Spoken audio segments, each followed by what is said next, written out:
बोलिए श्री वृंदावन बिहारी लाल की जय। ओम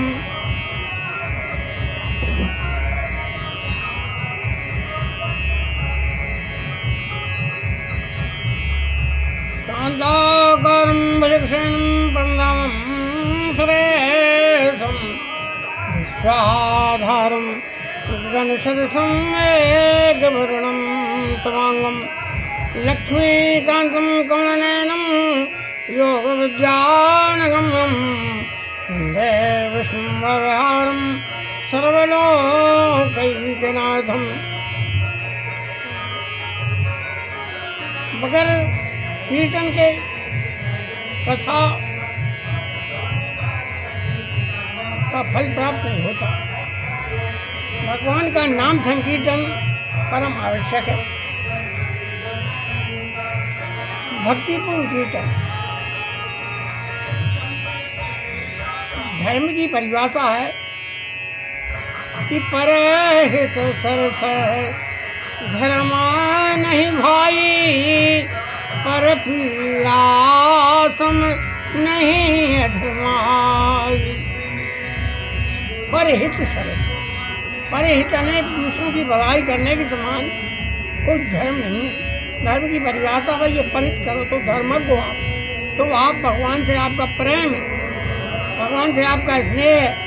ये धर्म है आपके पास नहीं है तो आप जो है सूची भक्ति है आपकी, भक्ति को कोई फल नहीं पड़ेगा। आप भक्त बन जाए, आप कर्मकांडी बन जाए, तिलक लगा लें, चंदन लगा लें, कथा पढ़ें, लेकिन जब तक आपके पास परहित नहीं है तो आपका जो है कुछ नहीं है। परहित सरस धर्म नहीं भाई, और पर पीड़ा सम नहीं है। दूसरों को पीड़ा देने के समान कोई पाप नहीं है। इसलिए सभी धर्मज्ञ, सभी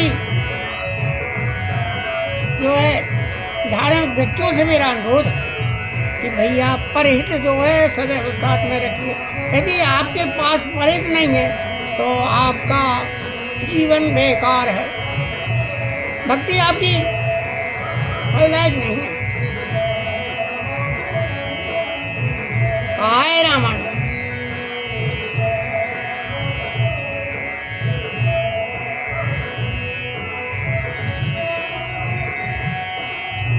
इसलिए परहित करिए। श्री राधे श्री राधे राधे राधे, श्री राधे गोविंद राधे गोपाल राधे, श्री रुक्मणी राधे, श्री राधे राधे राधे, श्री राधे। और ये श्री राधा कृष्ण भगवान की जय। कहते हैं भैया लाखों राखे साइयां, मार सके ना कोई और बाल न बांको कर सके। चाहे जग बैरी हो, पूरा संसार बैरी हो जाए, लेकिन जिसके भगवान है, जिसको राखे साइया, उसको कोई मार नहीं सकता, उसकी रक्षा भगवान करते। और उसके अनुरूप आपको चंद्रहास की कथा श्रवण कराई जा रही है। ध्यानपूर्वक सुने। चंद्रहास अनाथ बालक था, उसके पिता राजा थे और दूसरे राजों ने उनके ऊपर चढ़ाई कर दी और उनको जो है इस संसार से जो है मुक्त कर दिया। इस संसार से वो चले गए, मृत्यु हो गई। और उनकी जो अर्धांगिनी थी पत्नी रानी, वह जो है पति के साथ सती हो गई। इस प्रकार ऐसे राजा थे केरल देश में, मेधावी नामक राजा राज करते थे केरल देश में। अब आगे का दृष्टांत ध्यानपूर्वक सुने। अबोध बालक था। बालक बड़ा सुंदर था, सबका मन मोह लेता था। ऐसा एक चंद्रहास नाम का बालक था। इसको जो है जिसकी दृष्टि चंद्रहास पर पड़ जाती थी, उसका मन मोह लेता था। तो राजा के यहाँ एक दासी थी, और दासी उस पुत्र रत्न को, उस बालक को छिपाकर जो है अपने साथ ले गई और उसका लालन पालन करने लगी, उसको बड़ा किया। इसके पश्चात जो है भगवान की कृपा होती है, अचानक नारद जी जो है आ गए, और नारद जी ने भगवान शालिग्राम का शालिग्राम की मूर्ति देकर उसको जो है मंत्र दे दिया। उस चंद्रहास मंत्र देने के पश्चात भगवान की कृपा ऐसी हुई, वह चंद्रहास मंत्र मुग्ध होकर और बाल रूप भगवान श्री कृष्ण, मुरलीधर भगवान श्री कृष्ण जो मोर पंखधारी हैं, उनको बाल रूप में मानने लगा और उनके साथ नृत्य करता, बेवल हो जाता और मुग्ध हो जाता। ऐसा समझता था कि मेरे साथ तो भगवान सदैव हैं। बोलिए श्री राधा कृष्ण भगवान की ऐसी भक्ति होना चाहिए। तो भगवान नारद जी ने जो है उसको मंत्र देकर शालिग्राम अरे राधा कृष्ण भगवान को अपना जो है भगवान ने आश्रय मान लिया।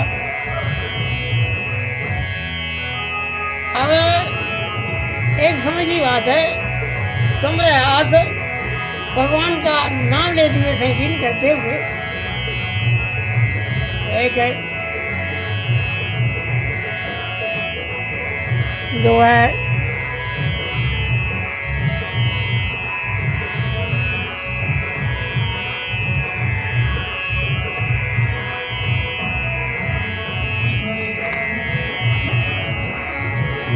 कुंतीपुर में उस राजा के मंत्री थे,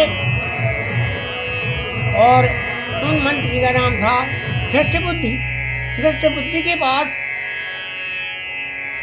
अटूट संपत्ति थी, और उन मंत्री के दो पुत्र थे। एक अमल नाम का पुत्र जो बड़ा था, और छोटा पुत्र जो है मदन नाम का पुत्र जो है धार्मिक प्रवृत्ति का था, और उसका जो है भगवान के प्रति विशेष अनुराग था।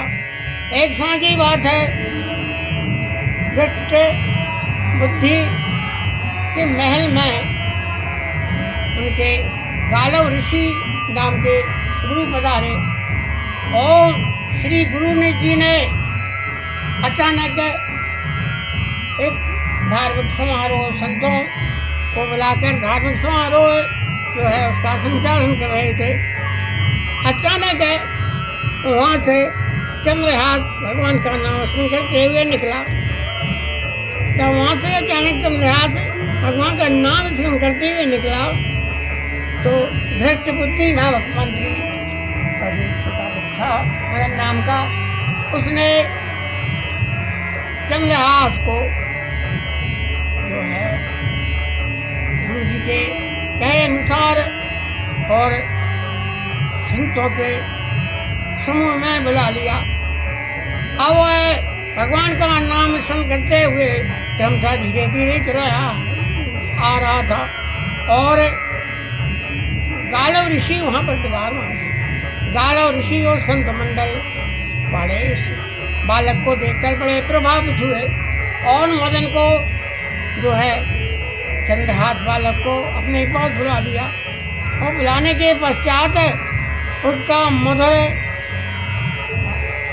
कृष्ण मंत्र सुनकर मोह मुक्त हो गए,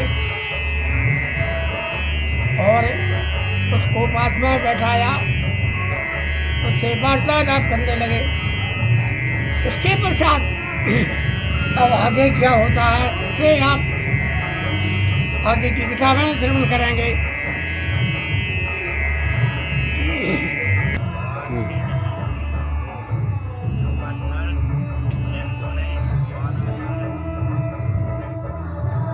चालू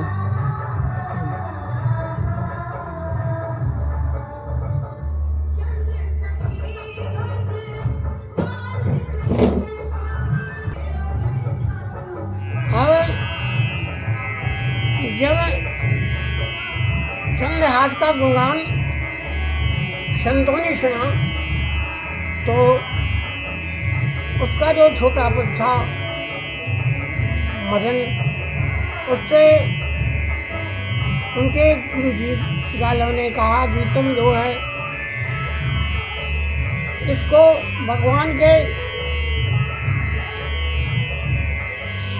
तुम जो है भगवान के चरणों में छोड़कर और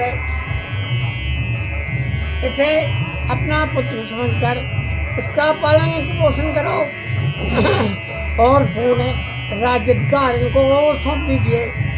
उन्होंने ये कहा, मदन से ये कहा गुरु गालव ने कि तुम मदन इस पुत्र को अपने पास रखकर उसको विद्याध्ययन कराओ और अपना राज्य का इसको सौंप दो, यह उत्तराधिकारी होगा। यह बात जो है तो मंत्री थे, उनको वह बहुत बुरी लगी। वह चाहते थे कि मेरा जो पुत्र है उसको मैं राज्यगद्दी पर आसीन कर अपना शासन जो है चलाऊं, और उनको यह बात जो है बहुत कष्टदायक लगी। अब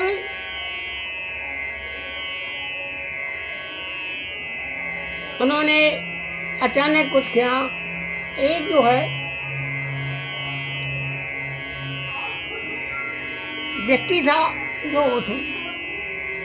जो है बहलिया नामक, और वह वहाँ उसके शासक के अधीन है अपने कार्य था। उससे कहा, उसको सहन नहीं हुआ, उससे कहा उसको जो है प्रसाद के नाम पर सब बालकों के साथ अंदर ले गए, और जो है राष्ट्रपति नाम के मंत्री उस चंद्रहास नामक बालकों को अंदर ले गए अपने छोटे छोटे बालकों के साथ, और इस नाम थे कि हम आपको प्रसाद देंगे। और सभी बालकों को तो उन्होंने बाहर छोड़ दिया और उसको अपने अंदर रख लिया, और उससे कहा अपने नौकर से कि तुम इस बालक को धीरे धीरे जंगल में ले जाओ और इसको मार डालो। और जो है चंद्रहास को जंगल में ले गया, और जंगल में ले जाकर बहलिया ने कहा कि तुम जो है तुमको मैं मार डालूंगा। बालक चंद्रहास ने कहा, भैया मुझे भगवान का पूजन अर्चन करने दो, मैं पूजन करूंगा। तो चंद्रहास जो है भगवान शालिग्राम का की मूर्ति सामने रखकर और भगवान का अर्चन पूजन करने लगा, और भगवान के जो अर्चन पूजन कराने लगा। और जब भगवान का नाम सुनाया बहलिया ने से मंत्र मुग्ध हो गया, और उसको दया आ गई, आंखों में से अश्रु की धारा बहने लगी। हे भगवान, कितना सुंदर बालक है। राजा ने मुझसे कहा है तुम इसको मारो, मैं इसको कैसे मार सकता हूँ। अतः उसने तलवार से उसके पैर में 5 उंगली, 1 उंगली बड़ी थी, उसको तलवार से काट दी, और काट कर उसने जो है को बहलिया ने एक रास्ते में छोड़ दिया, और वहाँ उस रास्ते में वो पड़ा रहा।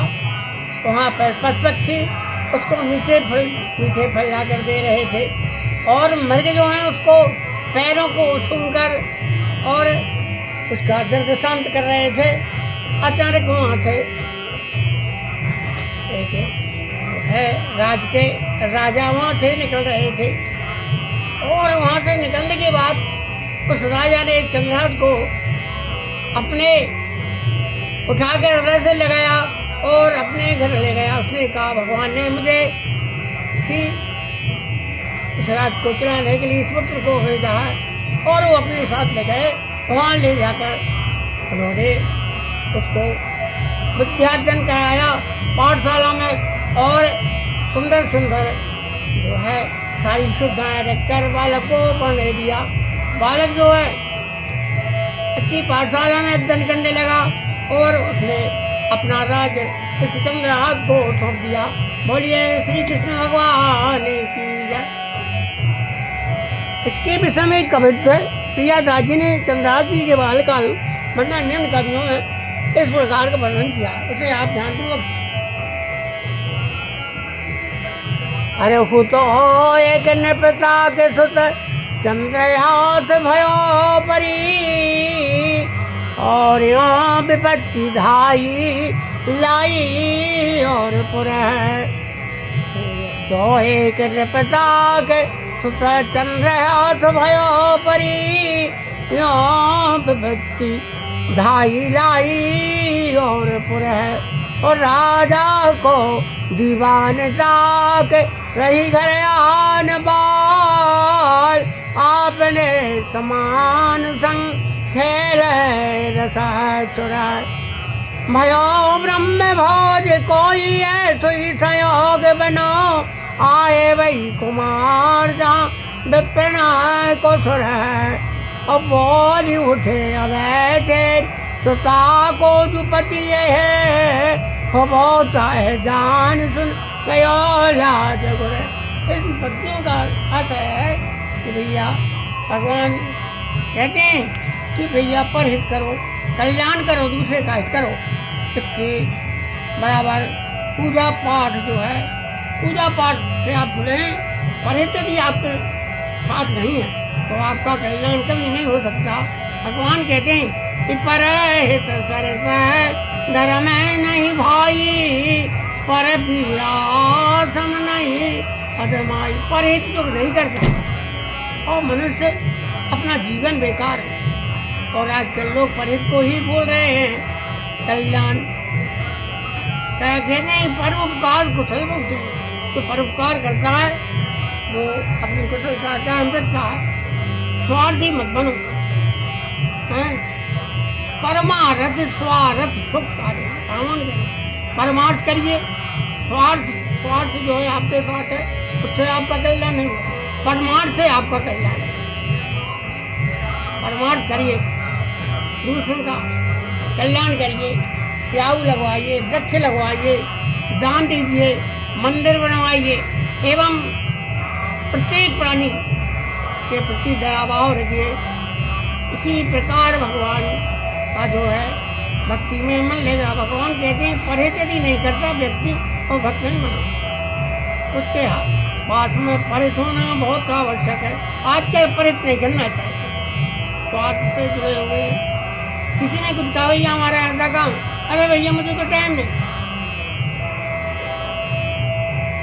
परहित जो है भक्त के हृदय में परहित ही नहीं है और भक्ति कुछ काम की नहीं। इसलिए कल्याण जो है करना जरूरी है। बोलिए श्री राधा कृष्ण भगवान की जय।